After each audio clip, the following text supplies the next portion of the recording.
Eternals assemble. Are you a wizard, like Doctor Strange? I'm super normal. Welcome back, everyone. This is my non-spoilery Marvel Eternals movie review. One of the biggest cosmic movies that Marvel has ever done, next to Avengers Infinity War, Avengers Endgame. If you're brand new to the channel, be sure to subscribe to get all the videos. Once the movie does come out in theaters, I will do my full breakdown video, Easter eggs, post-credit scene videos, and more videos about really specific WTF things that they introduced during the film.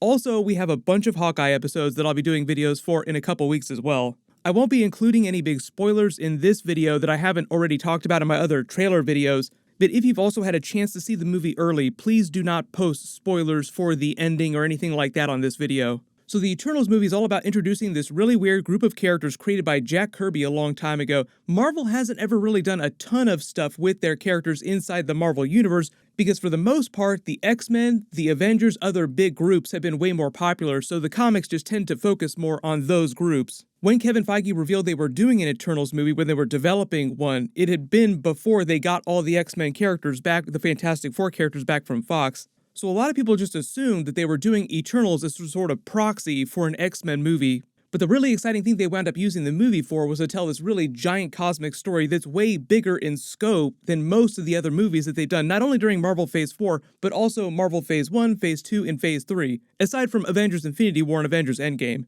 Gonna be a little while before we see a movie that's bigger than those. But they used the movie to tell the true origin of the MCU, the Sacred Timeline version of history, starting with the Big Bang. We've seen a couple versions of that in the previous Marvel movies, with them talking about the Big Bang, the creation of the Infinity Stones. They used the movie to give you the actual origin of the universe itself, the origin of eternity, the origin of the Celestials, the formation of the Celestial Host. Some of that you've seen in the trailer. There's Arishem the Judge, Hargan the Measure, Jemiah the Analyzer, Nazar the Calculator, Eson the Searcher, who we saw during the Guardians of the Galaxy movie, and it also helps provide context for other rogue Celestials like Ego the Living Planet, who isn't a Celestial in the comics, but they made him a Celestial inside the MCU, so the Eternals movie helps you reconcile all that backstory, like how do all these characters fit together? Also answering questions about Nowhere, the head of the dead Celestial, because there have been so many theories about that. If you're not familiar with the Marvel cosmic hierarchy, it starts with eternity. That's sort of the living embodiment of the universe. Eternity is born during the Big Bang. Eternity creates the Celestials. They form into a group called the Celestial Host. They're created for the express purpose of just going around and experimenting with life in the universe.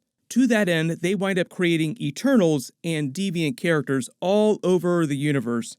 The movie does a really good job of explaining all that history without getting too bogged down in the details. And they leave a lot of things for sequels to explain. Like obviously there's the Thanos of it all. Thanos comes from another group of Eternals that lived on the planet Titan somewhere else in the universe.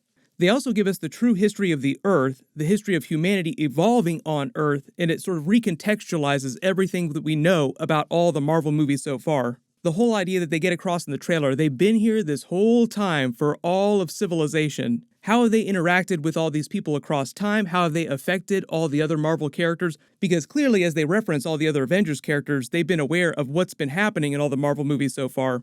There are a couple points in the film where you are meant to question who the real antagonist is, like they present the Deviants like they're meant to be the villains of the film, like Crow is the leader of the Deviants. But there's this thriller mystery element to the movie too, where the characters are learning that they've been lied to this whole time, and you start to learn who the real villains are throughout the course of the film. And I don't think it's a spoiler to say that the movie doesn't really get into too much of what's going on with Kang in the multiverse, because we learned during the Loki series that He Who Remains Kang had basically been controlling the multiverse in the Sacred Timeline, his main timeline, for all time. I'll talk more about details like that after the movie comes out, because we kind of have to get into spoilers to talk about some of that stuff.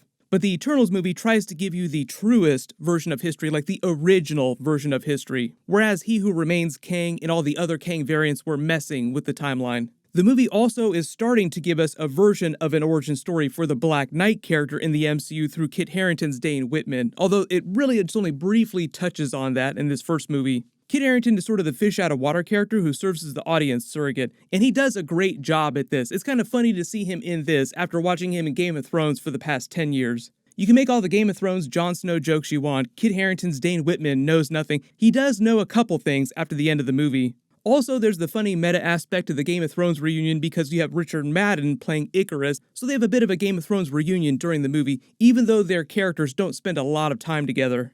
Kit Harington and Richard Madden did say that that was one aspect of the movie that kind of excited them, like that they would get to see each other and work together again after such a long period of time.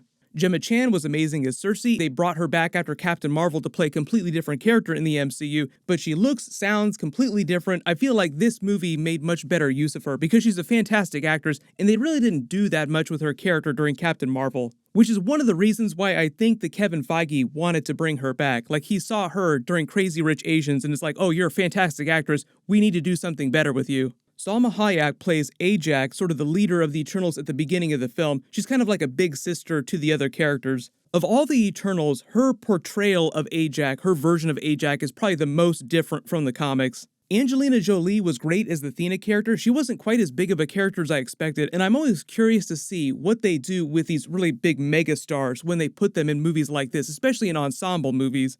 Brian Tyree Henry plays Phastos. He's sort of like the Iron Man of the group. He's the person who makes things, so he's actually a pretty interesting character. It'll be fun to see him interacting with other Marvel characters when they do big crossovers in like Avengers 5. Kumail Nanjiani is playing Kingo. They use his character to make a lot of connections and Easter eggs to other Marvel movies and other Avengers characters in funny ways. I felt like they could have done a better job with Sprite and Druig during the movie. Their writing for their characters is just a little bit weaker, so their scenes just don't hit quite as hard as the other character scenes.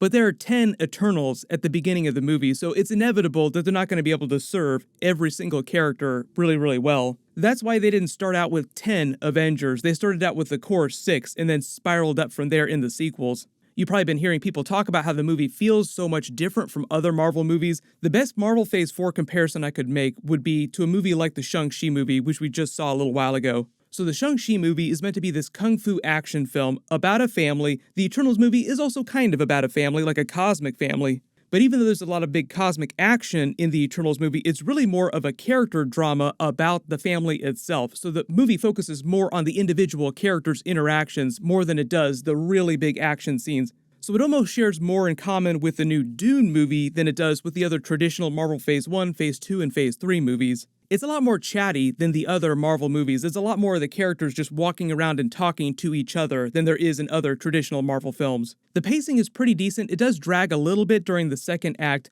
but when it does go big, it goes bigger in scale than any of the other Marvel Phase 4 movies so far, outside of Avengers Infinity War, Avengers Endgame, which are technically Marvel Phase 3 movies. But as I said earlier, it's metaphorically the biggest story that they've told so far because of the way they invoke all these cosmic characters like the Celestials in the universe itself. It's kind of like them doing a Dune or a Star Wars story inside the MCU with the scope of everything. For longtime Marvel fans, they do answer a lot of really cool, long-running questions about big events in MCU history, like why didn't the Eternals help fight Thanos if they're so powerful? Did the Eternals get snapped? I feel like it's not a spoiler to say no, they did not get snapped because they're kind of more like celestial robots than actual humans. They share more in common with Vision than they do the humanoid Avengers.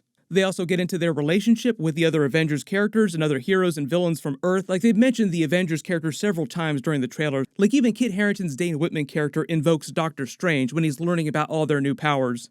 And they do use a lot of small moments to connect the movie to other movies inside the MCU. And just like the Shang-Chi movie introduced this brand new mythology, these brand new characters to the MCU, all this big storytelling on a cosmic scale, but it was relatively self-contained, like you didn't see a bunch of other Avengers characters running around in it. It's the same situation with the Eternals movie. Really big, weird group of characters, really big cosmic story, but it's relatively self-contained movie. I think the idea is that when we get to the Eternals sequels, then you'll start seeing other Avengers characters crossing over a little bit more. And if you have been following all the news, they've already said that some of the Eternals characters will show up during Avengers 5. Just in terms of the timeline, what's happening right now in the MCU, the Eternals movie is supposed to take place around the same time as Spider-Man Far From Home, which is about 8 months after Avengers Endgame. As you see with most big Marvel movies, there's a traditional mid-credit scene and a post-credit scene. Both of them do set up really big things. Please don't post spoilers about them in the comments if you have seen them. But longtime comic book fans and longtime Marvel movie fans will probably like one more than the other.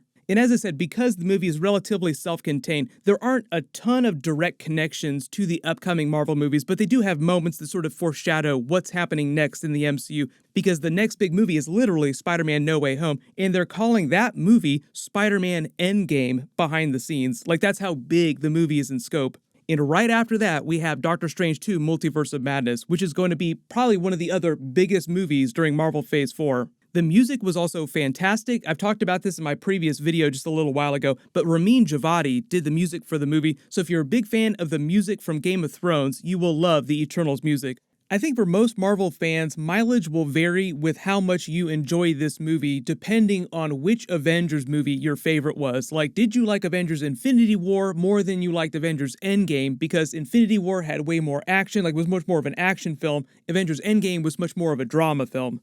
Eternals is much more of a drama style film. So even though we haven't had that many new Marvel Phase 4 movies, I would say just ranking my favorite Marvel Phase 4 movies so far, it would be Eternals #1, then Shang-Chi #2, and then Black Widow #3. But we've only had 3 movies so far, so I'm also kind of expecting Spider-Man No Way Home and Doctor Strange 2 to sort of shake up that list, because those movies are going to be so big.